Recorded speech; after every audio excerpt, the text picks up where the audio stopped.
What's up, everybody? Welcome back to Behind the Blueprint. I'm your host, Dominic Cusa, and today I am on Riverside recording right now on this fine morning, and it is very cold in Michigan. For those of you that don't know, I live in Michigan. Everyone thinks I live in South Florida because of Revive and Raw and stuff, but I actually live in Southeast Michigan, so it's very cold here, but I'm okay with it. I'm a big Christmas guy. I'm a Burr month guy, right? All the Burr months I love. So very excited for this time of year. My kids love it. My wife loves it. So it's perfect for our family. But I kind of didn't know really what topics I wanted to talk about, and that's why I'm a couple days late, a couple days behind podcasting. But I figured it out. And the first thing that I wanted to get into is just something that I posted the other day, right? I talked about, I actually, so I don't know why, but I was in my email and I came across like a really old paper I wrote in college. And in college, I took my undergrad was in biology, just like a regular biology with a regular BS in biology. And then my master's was exercise sciences. And then I did like all my core concentration. That's how my program worked. So all my core concentration was in like advanced human physiology.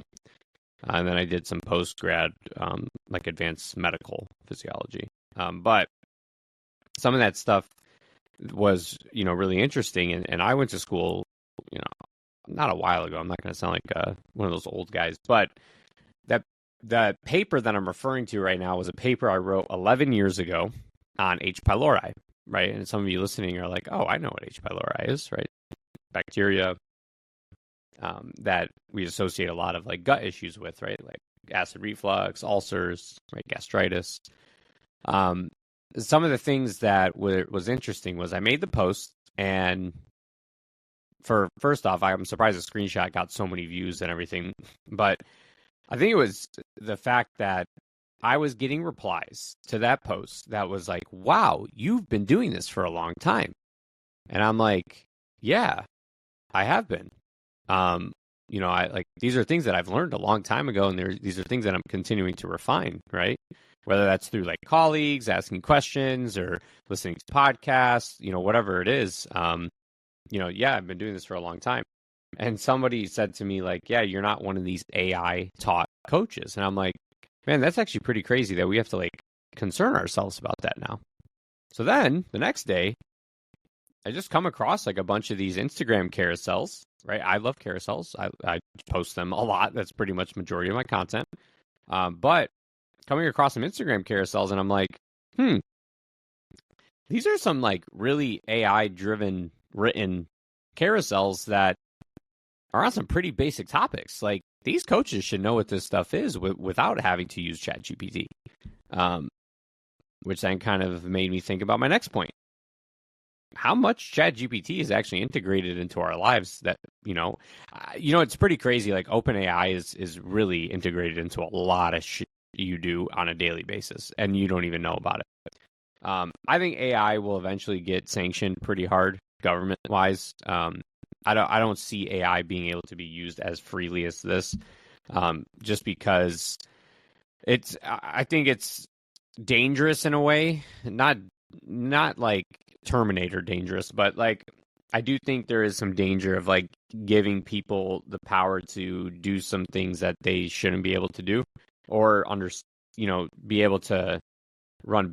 I mean, essentially businesses. I mean, now ChatGPT does not give medical advice or legal advice, which I think is a great thing, because of the fact that you have some really undertrained professionals that were just reliant on it, giving advice from it. So, I'm actually for that, despite like censorship. I'm not getting into all that. We're not talking about that today. But it's really wild how much AI slop is actually out there. What is AI slop? AI slop is like when we can just look at, a carousel or something and just be like, damn, AI wrote that, right? Which is fine to a degree.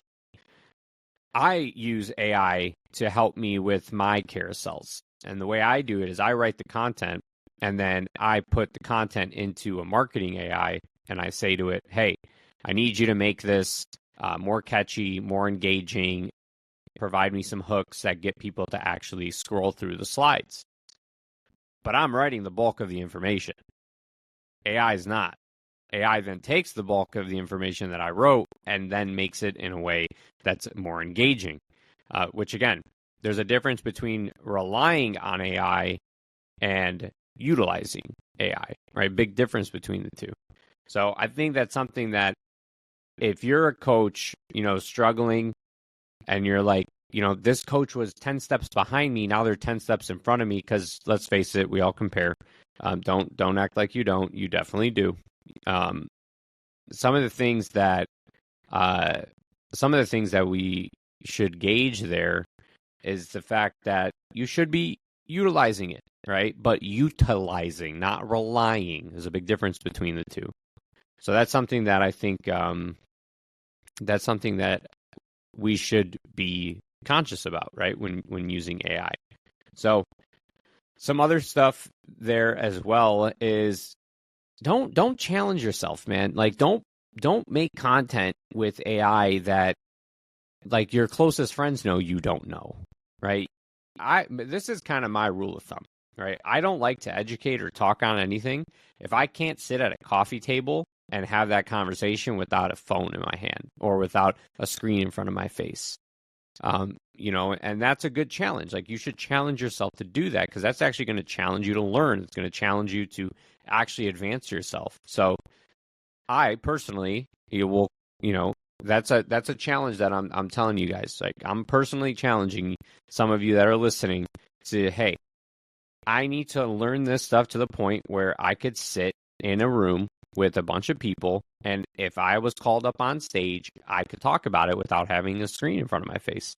I think that's a very valid thing, because if you don't, it's going to be you're going to be really quick to be sought out as a phony, right?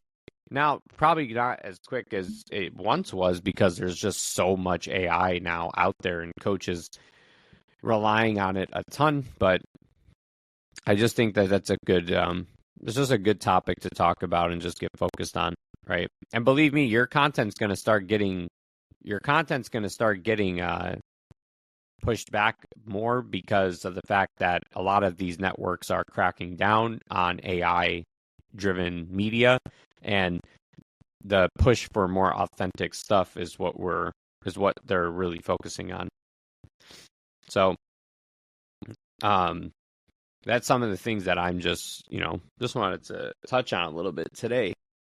But yeah, I mean, it was pretty crazy that people were actually responding to my story like that, which then made me think like, well, to their point, it is surprising, right? So, but yeah, I think that's a good topic to just remind ourselves about, and don't, again, there's nothing wrong with it. But there's a difference between utilizing and relying. Right. Or, oh my God, I'm sorry. This one just popped in my head. Don't use AI to make AI content. Meaning, don't use ChatGPT to talk about issues with AI use in the industry. Right. That's actually a wild concept to me. That like I was like going through my Explore page and I saw things like that. Like, I mean, some of them weren't even coaches. They were just like random people, but they were taught. You could tell that AI wrote the hit piece on itself in that point, which is crazy to me. Don't do that, guys. Come on. Do not do that. That's not how we do things. That's not how you should do things. We're better than that. We're smarter than that. But yeah. Now, getting into some of the next stuff that I wanted to talk about today was just friction, right? What's friction? I sent out an email today to my email list. If you're on that email list, awesome. If you're not, it's in my bio on Instagram, and you can join that email list. You won't get spammed like any salesy stuff for like Blueprint or anything. I have a completely separate list for promotions for the Blueprint. If you're interested in joining the Blueprint, right, that's how you can get that information. But then I wanted to keep my core email list to where I could just send educational and personal development stuff. Now, some of the things that's really, really interesting is friction, right? And why I wanted to talk about friction today. So what I wanted to talk about friction today was just like the topic about if things are feeling tense, right? And maybe uncertain or uncomfortable. So some of the stuff that I wanted to talk about with friction was just mainly what kind of friction you're going to get introduced to before a big come up. I think that's an important thing, right? Before a big level up, there's always friction. Things might be tense, uncertain, uncomfortable. That's normal, though, right? But that's normal in a sense of if you've been working towards something and trying to, improve upon something, right? That's completely normal, right? But there's a few reasons why that happens, and some actually is biological, not just psychological. The first is like when you're about to evolve, right? Leadership, toxic cycle, right? Maybe it's making an investment. Your autonomic nervous system starts to panic, right? You start to get some fight or flight stimulation going. You're not in danger, obviously, but you're leaving a comfort zone, right? And that's why your body starts to react that way. You'll start to get, cortisol rising because of the uncertainty of like the next step. Like what does the horizon, what does past the horizon actually have? You don't know because you can't see it.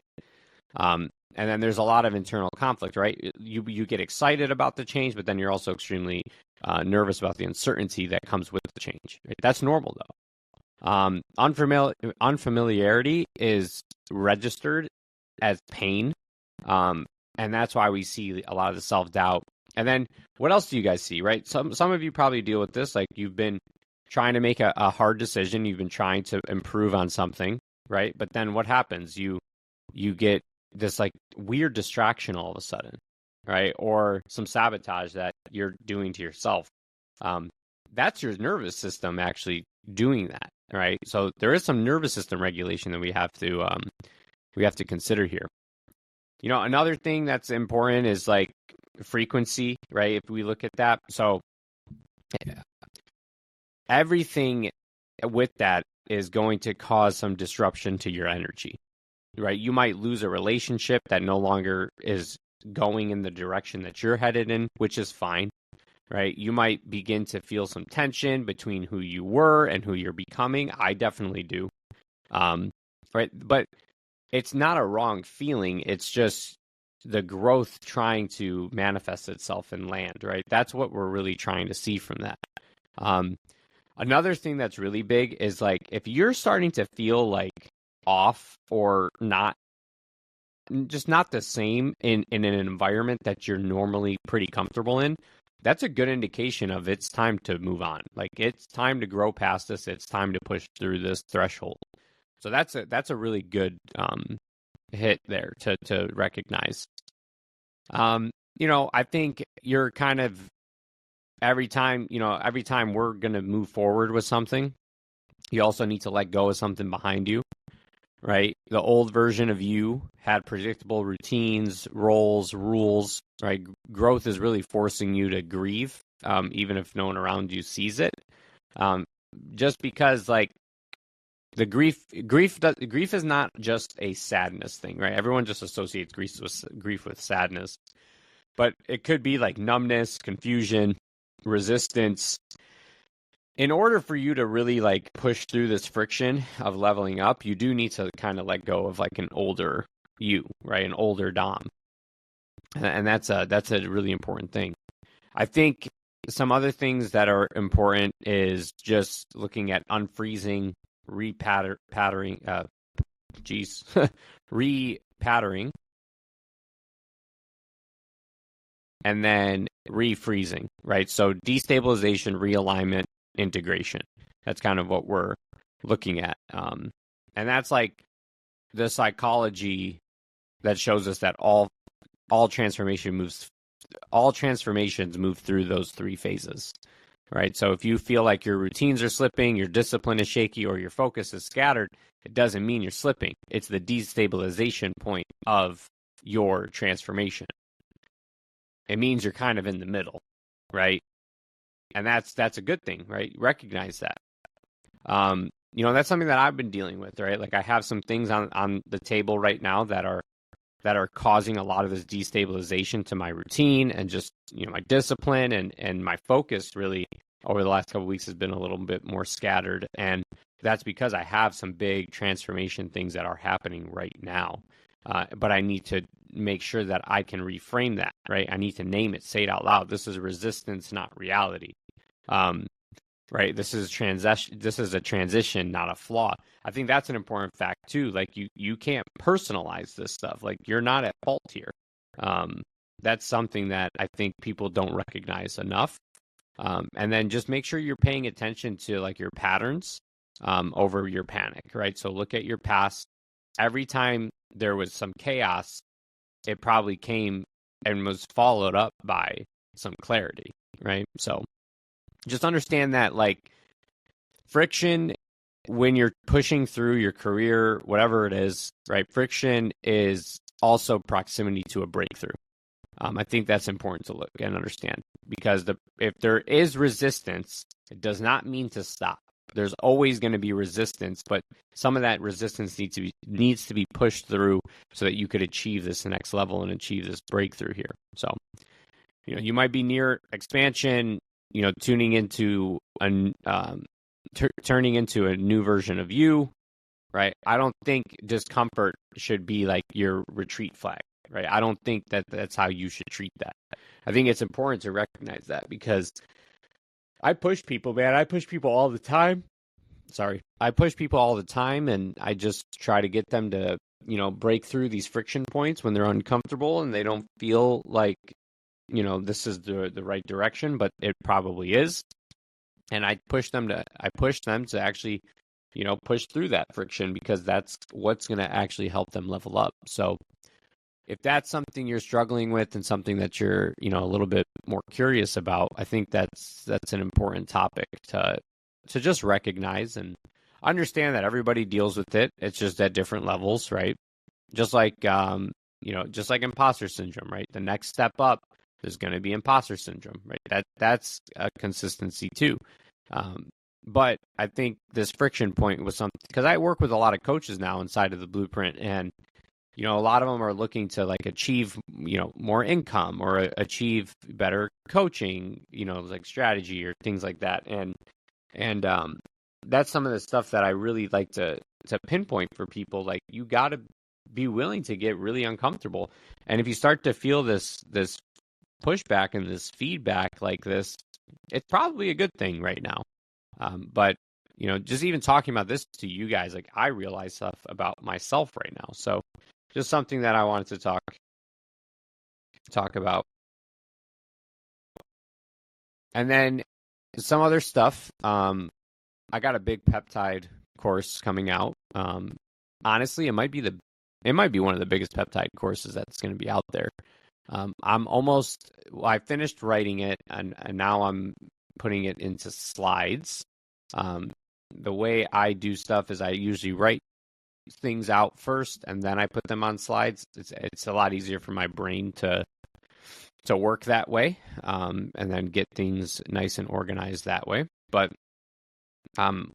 it's going to be 3 parts to it, and then it's going to get into a lot of the education as far as like really deep level stuff for peptides. So stay tuned for that.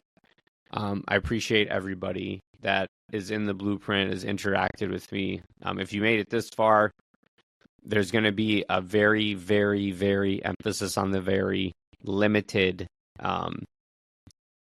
Black Friday special for the Blueprint. That's going to start tomorrow, actually, November 14th. So I'm taking there's going to be 2 different sales, and there's only a seat for each of them, just because the sale that I'm doing is very, very cheap, and I just want to make sure that we're not giving away too much value to too many people, and I want to make it more exclusive.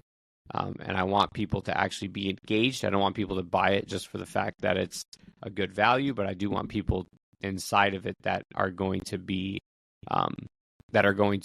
very that are going to be very engaged. So that's something that I wanted to just let you guys know, that there is going to be that big sale. So let me know if you're interested. If you are, just reach out to me. If you have any questions, if not, and just make sure you're on that interest list for the blueprint, and you'll get the email with the links to sign up. But other than that, today's going to be a short one. Thank you guys for everything. If you have any questions, need anything, just holler. I'm here. So again, thank you guys for listening. Please like, subscribe, share, do all the fun stuff. And I will catch you guys next week.